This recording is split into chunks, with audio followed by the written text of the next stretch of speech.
Okay, so good day again, ladies and gentlemen.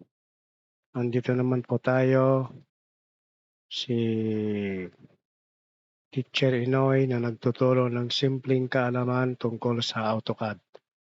So ang papag-aralan natin ngayon ay tungkol sa alphabets of line. So paano tayo mag-load ng lines sa AutoCAD. So napakasimple lang ito. So ang gagawin natin is punta tayo doon sa may home tab, dapat naka-home tab ka. Then, punta tayo sa may ribbon. Then, go to Properties Toolbar. Click on Line Type. So, ito yung Properties Toolbar natin. Then, pull down menu natin yan. Okay. Then, tingnan natin yung Line Type Property. So, ito yung Line Type Property. Ito naman yung Line Weight. Okay. So, pag click natin ito, yung pull down menu niya, makikita natin yung line type manager. Okay? So, i-click natin yung other. Click natin yung other. Then, dito, makikita niyo yung default na line type na nandito sa may current line type by layer. So, ito yung default niya. So, wala dyan yung ibang alphabets of line or other conventional lines na kailangan natin sa drawing. So, yun yung kailangan natin. So, in the line type manager dialog box, you will notice that there is only one line type. Okay, continuous lang. So, kailangan nating mag-load ng other line type. So, let us try adding center line, hidden line, phantom line, and so forth and so on. So to add other line type option, press the load button. So click natin yung load button. Then meron tayong makikita dito, another dialog box for load or reload line type appear. So it displays options of different types of line available to load.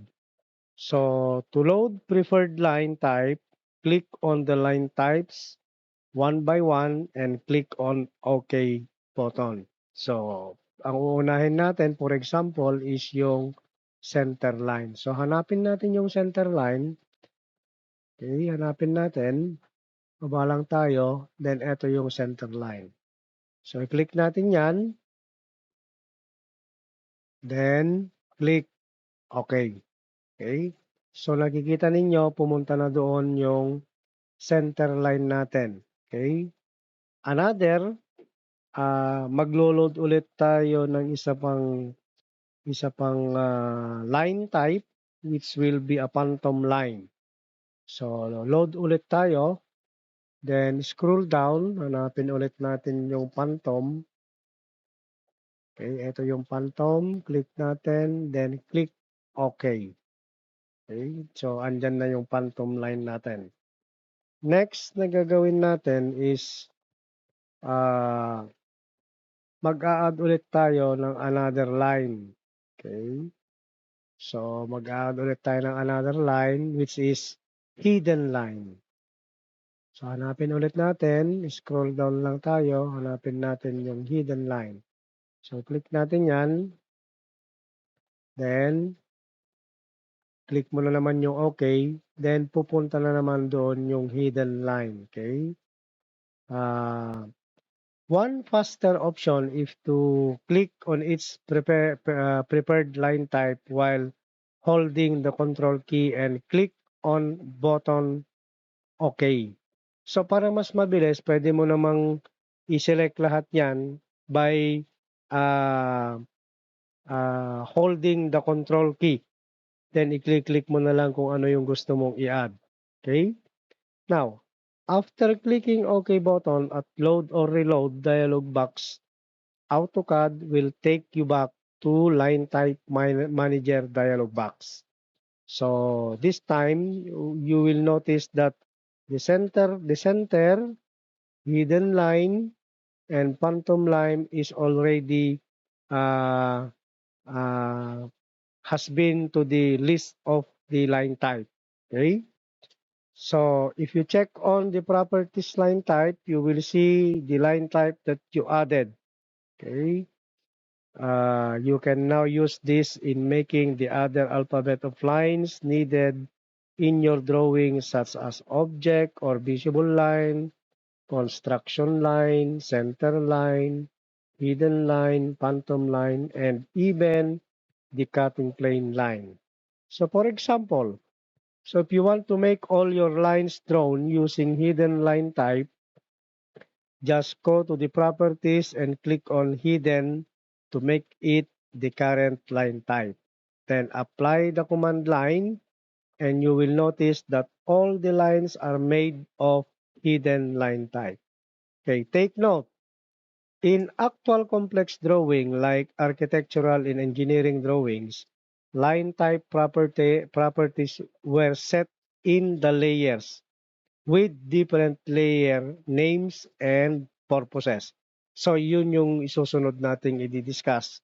Yung paano maglagay or mag-set ng different types of lines and color doon and even the line weight and line type doon sa layer. So for the meantime, balik tayo doon sa ano, i-okay na natin yan. When we go back to the properties, property tab, click natin yan, then click natin yung arrow down, then makikita natin dito yung nai-add na natin na mga line type. So, kanina lang, ang meron lang dito is the continuous, nai-add natin yung center, nai-add natin yung hidden, then nai-add natin yung phantom. So, suppose you want to draw a line, before you hit the line command, ano ba yung kailangan mong line type? So, for example, hidden. So, then, click mo yung line, then, that is already a hidden line. Okay? So, escape ka ulit. Pag gusto mo na namang iba yung magiging line type noon, bago ka mag-execute ng command, draw command, palitan mo na naman. Okay? Like for example, phantom line. Okay? Then line, for example, then you have your phantom line. Okay? Every now and then, basta gusto mong baguhin yung line type mo, dapat pupunta ka sa line properties. Okay? Dito sa property manager. Okay? So, yun yung kung paano maglagay ng iba't ibang klase ng line or line type dito sa my property tab ng ating AutoCAD. So, for example, balik mo sa continuous, then line ka ulit, then that is the line type or continuous line type. Okay? So, I hope meron na naman tayong bagong nalaman or meron na naman tayong naidagdag sa ating kalaman kung paano mag-manipulate or magdagdag ng line sa ating AutoCAD. So, ang next na i-discuss natin next time, it will be the layer properties. So, paano tayo mag-assign, paano magkaroon ng new, paano natin i-ano yung line weight, line type dito sa my layer. So, that will be our next lesson. Okay? So, maraming salamat. Thank you for watching. So this is your Teacher Inoy, sharing skills and knowledge in basic AutoCAD.